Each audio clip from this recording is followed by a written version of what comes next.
One of my favorite stories from my life in India was there was a student of Ramana Maharshi called Annamalai Swami, and characters like Ramana Maharshi don't come along very often. I would say the thing that separates India in terms of its heritage from the rest of the world is the degree of saints. Yeah, it's got over 1 billion people, but something about the culture, it has got many dark features. Indian culture is not perfect by any means, but there is a reverence there, hiding behind all the rituals and the priests on every street corner. There's some profound love of the sacred in the soils of India. You can feel it. And Ramana Maharshi was such an exceptional character, so advanced. And Annamalai Swami had been studying with him for a long time, and then one day so the insight came to leave the proximity with the teacher, to leave the ashram and just to sit in silence. And Ramana came to the end of his body's life, and his whole life he'd been saying, I'm not the body.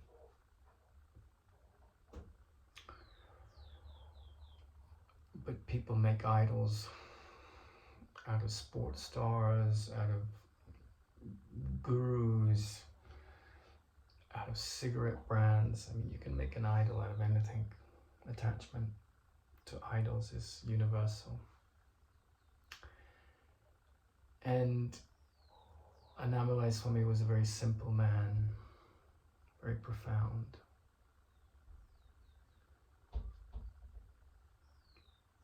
And he was meditating, he was just sitting in stillness.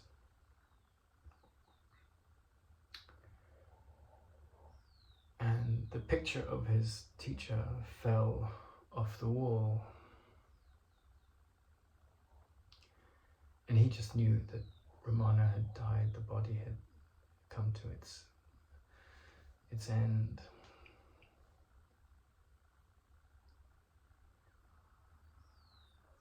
And he went to the ashram and he saw all these people around the body crying effusively, and he watched all the emotion. And bear in mind, he'd given his life to the significance of the presence of this man. And as he tells the story, he recalls that he wanted to cry. And he was standing there, and it's on a certain level, it's quite humorous. I mean, it's a beautiful humor if you can see it in the right light. In the sense that, he's come along to master something, and the teacher has helped him to the stage of mastery. And the essential wisdom of the mastery is that you're not the body, you weren't born, you won't die, and all your grievances and all your attack thoughts and all your defense thoughts are an escape from the truth. In fact, they're an attack on the truth, and they're a form of vengeance. And so he's sitting there surrounded by people just really sad. And I'm not telling the story to make fun of their tears. I'm telling the story to sort of make fun of the fact that he wanted to cry, but he couldn't, because he'd come to the state of liberation from fear, from the fearful illusion, the fearful identity in his mind.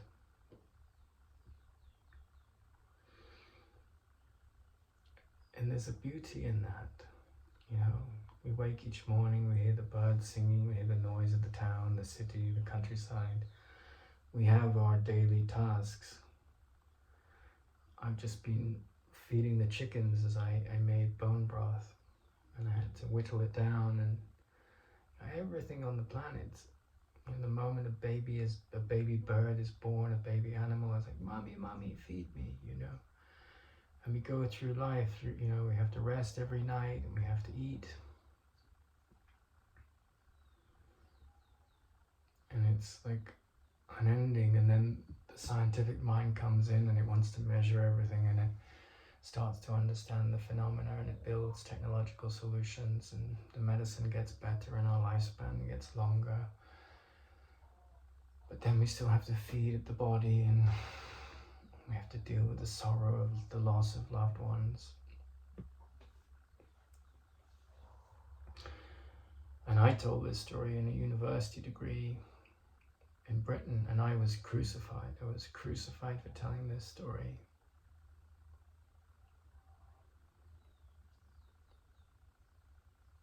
And in the Yoga Sutras it talks about, it wasn't literally crucified, but I was kicked out of the university. I was charged a lot of money, and I was made out to be a monster for telling that story, and for not buying into the discriminatory, toxic politics of gender politics. You know, just seeing the good in all, not taking sides, and not falling for the trap of the extreme left-wing feminist arguments that men are evil, because that's not psychotherapy, that's just hate crime stuff, that's hate speech. It's no different than saying the opposite for the other gender, for being discriminatory against women. But in the Yoga Sutras it says that there's the truth that people are ready to hear, and there's the absolute truth. And in that climate, that very academic climate, a character like Annamalai Swami, you know, an enlightened being who became enlightened by spending a lot of time close to an enlightened teacher. The story of the ending of his sorrow, I mean, it's such a beautiful achievement there. I don't think there's no other achievement in the world that compares to that. And at the time I was very interested in physics and the things that are coming down the line with regard to our study of gravity. But it's almost like, you know, that experience handling all these toxic projections put onto you, being accused of a racist, and being accused of being a misogynist, and being accused of being sexist, when in fact the voices that were coming towards you, that were making the accusations, were sexist, were racist, were abuses of authority. It was a very traumatic experience, and at the same time I had this sense that because I had, like Carl Jung, I had some profound visions around, you know, future developments. And in my case it was in science, and that came a few months before my enrollment on the course. But it was so interesting because, you know, majority of mankind, they either believe in God or they don't. If they do believe in God, they go to the church, or they don't, and then they argue about whether they're religious or spiritual. But most of the movement of life is making money, having children, falling in love, getting old, getting to your pension, and all of those things you can't condemn. They're very practical and they're normal. There's nothing wrong with that. It's perfectly sane to be normal. But this story, where this beautiful man goes into the funeral of the person that has been most important in his life, well, not even the funeral, but the immediate aftermath of the death, and there's all this chanting and all this paraphernalia of like religious adoration. But what I love about the story is that that's all irrelevant, you know, it's all just the noise of the world, devoted to its idols and its attachment to the form story of the world. I remember a friend when I was 16, we were talking about the kind of woman we'd like to marry, and he was like, I want a woman with big boobs and blonde hair, and he married a woman with medium boobs and brown hair. But the form of our preferences is not to be judged. It's just, you know, it's just where we are. It's what codes our mind for a long, long time. But if you've had some very painful experiences, like, you know, if a woman gets raped, that's abuse of her sovereignty. What happened to me at the university was I never got more passionate or aggressive than you see in my videos, but I stood up to the abuse, and the university protected its reputation, it protected the academics, and it protected the people that were, you know, accusing me of these really nefarious things which had nothing to do with the truth of my nature. And neither the truth of my nature as I demonstrate it through my behavior, nor the truth of my nature in terms of the deep reality of who I am. And it pushed me to a place where I've been recovering from chronic fatigue syndrome. And it's stories like Annamalai Swami that are so uplifting.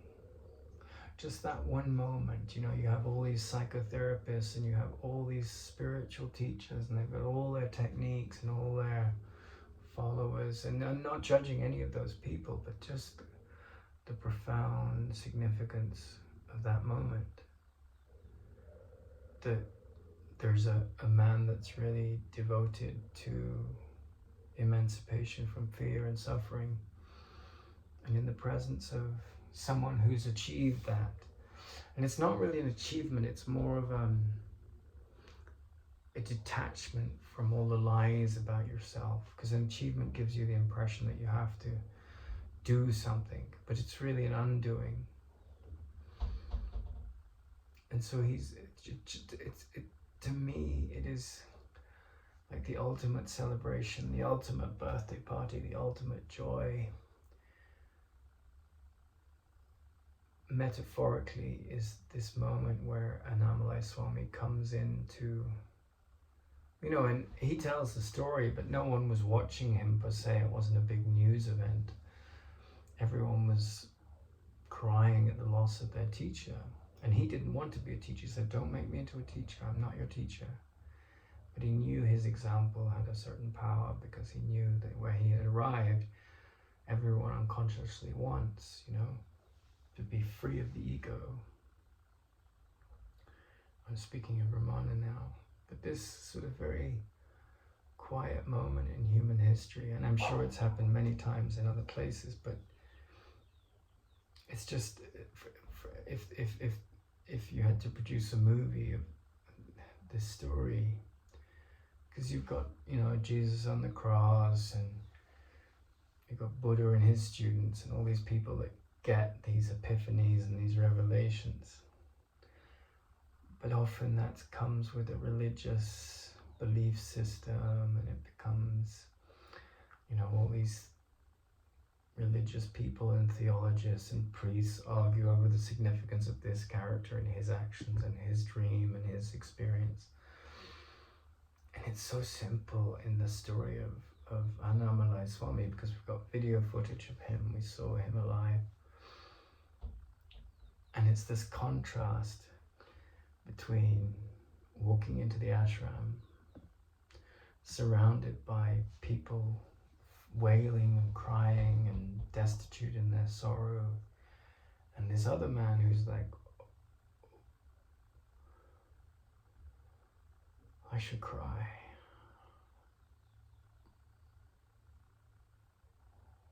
And there's no tears. I remember my teacher dying. I learned that he died from a friend in California when I was in India. And I wanted to cry as well.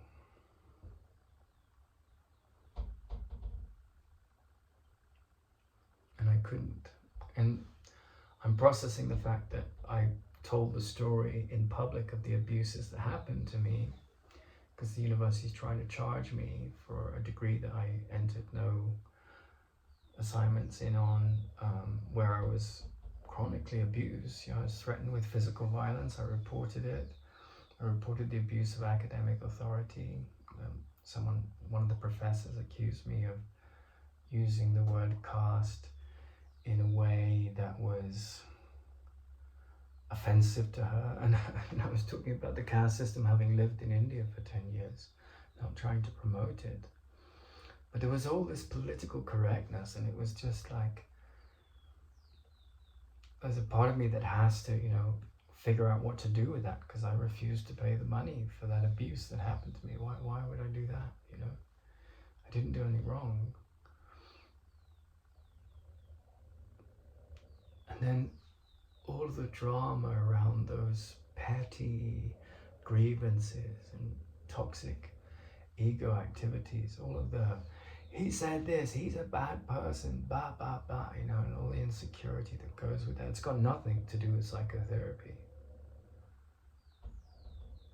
But a part of my mind is hurt, because it was very traumatic. I had to leave the country, caused a lot of rifts between myself and my family. And when I talked about it publicly, I was considered a nutter. I was like, well, and I could really relate to what women that get raped go through. The violation of your sovereignty, and then you have to take it to court or pay an expensive lawyer, and the humility of someone violating you in that way. It's no different. As a man, it's probably just as bad from a man's experience to be made out to be this monster, just because a bunch of insecure people listen to this profoundly beautiful story and have no idea what's talking behind the story. That was I'm 49 now, and I met my teacher when I was 19, so that was decades of inquiry into this profound wisdom, where essentially the world is a dream. Like the Buddha, your job is to wake up from it. It was created by the ego, and it can be healed of the ego's insecurity by seeing it with love and not believing oneself to be this pained character that's ever seeking pleasure and pain and gratification. And frequently in my life, I've considered becoming a monk. But the challenge I have with the monk world is that it's full of dogma,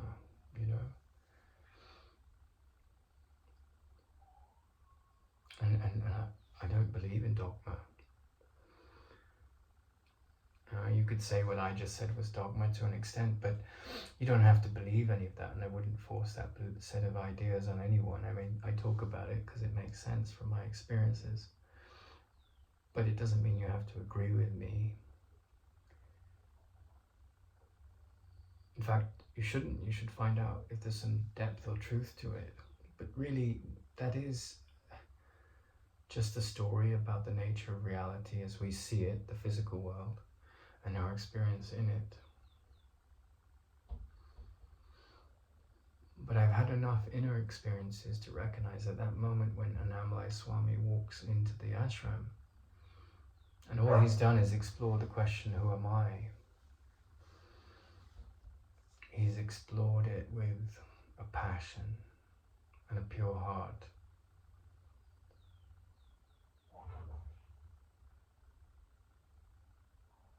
And I suppose that experience at the university just, it ended my interest in physics. Not that I'm not fascinated around those things, that they are interesting, but it ended my interest in worldly affairs. And it also brought me acutely close to the awareness that the mass of humanity, all of humanity, is interested in being free of pain. But the mass of humanity is mostly unconscious of this. And it was funny because I had to handle the police. I went to the police and reported the abuse. I had to handle a friend who was a doctor who'd studied some psychotherapy around trauma, and and started to wake up to what real healing is about. But I traveled so far. There's a line by T.S. Eliot where he said, if you go too far, you'll know the limits of what you can achieve, how far you can go. And I would say that most of human beings don't necessarily go that far. When I was in the Buddhist monastery, I saw how people, were coming to that state of silence in their lives. Maybe they'd raised children, maybe they'd had a successful career, but people who came to the Zen monastery were very interested in silence. So you do see it happening, but when you're young, the hormones control the mind and the body. And even when you're old, But if you're lucky enough to have the ears to hear, and it's difficult because if someone's been raped, it's like, how do you? And I equate what happened to me as a form of rape because I was ejected from my homeland. Because I had nowhere else to go, and I was concerned about my physical health. I was conscious of those challenges, and I didn't want to be trapped in this toxic environment where I was fighting this pettiness, insecurity on so many levels, whether it was with my family or the university that was protecting its reputation after firing the academic that was supporting the abuse and lying about that to the police. But the whole experience of it pushed me into a place where, metaphorically speaking, the significance of that meeting between Annamalai Swami and Ramana Maharshi was the dead body. And he said, when he died, when he was about to die, people said, oh, we're going to miss you, please don't die, you've got the powers, you can use your spiritual powers. He said, where am I going? I'm not the body, never had claimed to be. And it's funny because a friend of mine trained to be a psychotherapist and a psychotherapeutic nurse. And he just found that culture to be so full of what he called navel gazers. And that's been his experience with most spiritual traditions too. And to an extent, he's right. Like, there's a lot of very superficial psychotherapists in the world. The inclination to become a psychotherapist is definitely coming from a deep place within them, because the recognition that only the mind is in need of healing is a profound statement, and it's a truth. But as it's practiced in the world, often it's navel gazing, and you find these people that are trapped in therapy for years, talk therapy. And I was sort of trapped in my own version of that with the yoga school. I gained a lot of insight from that time in the yoga school. I reasoned like I had my friend's experience of his time in the psychotherapy culture, and he went off to become a biology teacher because he just found it so mediocre and petty. And I had that experience in influencing me, and I felt the intuition or journey series of prompts to go to India and study yoga. So I'm very grateful that I studied that. But then seeing the spiritual egos in the yoga school, there's some very good people doing sterling work there, but the control trips and, you know, hiding the lies and the scandals like the University of Edge Hill did with me. It was really interesting to outgrow and outgrow and outgrow. And when I was attacked, threatened with violence, accused of all kinds of things that had no relationship to the truth whatsoever, it was sort of pushing me out of this very immature culture, this very insecure world of academia. Has really brought to the fulcrum of this meeting. And I was also brought to the awareness that there's a longing in humans to be heard and to be recognized. Let's say you take up ice hockey, you want your family to, you know, devote themselves to coming to your games, or you take up running, you want your family to come running with you. But what we find as we go deeply into important things that are very rarefied, that perhaps very few are ready to take that journey. And so my clarity was that, you know, people stuck in their stories,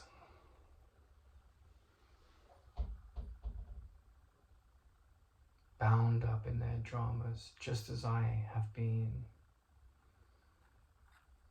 There has to be an opening. And Leonard Cohen says there's a crack in everything, that's how the light gets in. But to see the significance of the meeting of this dead man and this living man, and the celebration of the fact that he couldn't cry, that's such a rare situation in terms of the ears to hear, having the ears to hear. My teacher used to talk about having the ears to hear. Because it demands that you've begun to question your nature as a body, that you've begun to identify as spirit, that equanimity and stillness and beauty and transcendence of fear has taken over you, you know. And I remember going into the Buddhist monastery, and a part of me really, really liked it because it was just devoted to silence and stillness, and then such a wonderful sense of family among the monks, you know. You think that a marriage can be difficult, but imagine all these people that you hardly speak to a lot of the time. You have to handle all their idiosyncrasies. You have to live in the crucible of those petty irritations and see them all as blessings to see beyond. Form is emptiness, the Buddhists say. So that experience for me was very profound, very pleasant. But then you come back into the world and, you know, you recognize that that's not necessarily the norm. People aren't mostly ready for those kind of experiences.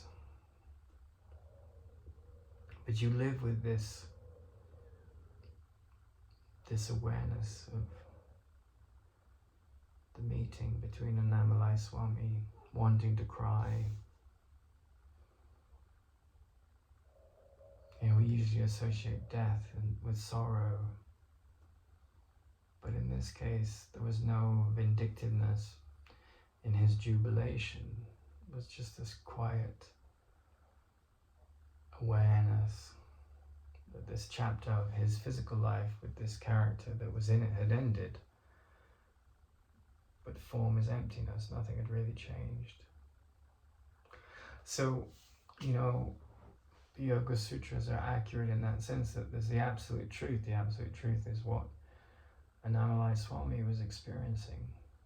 That was a mind that had mastered life. the ending of sorrow, and the generation of the pain mechanism by his thoughts dropping away. That was over.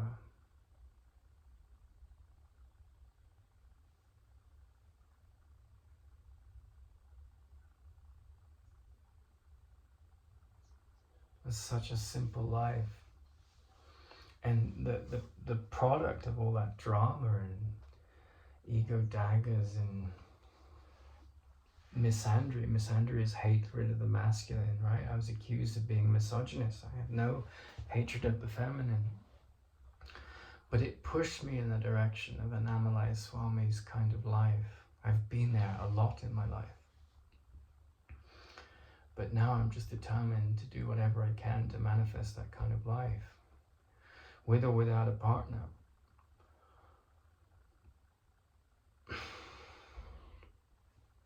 And what you witness with psychotherapists, a lot of them just get burned out of the whole game. Some of them are very good. A lot of them are so far removed from Annamalai Swami where he was at. You watch some interviews with Annamalai Swami and doctors and psychotherapists around him seem so primitive.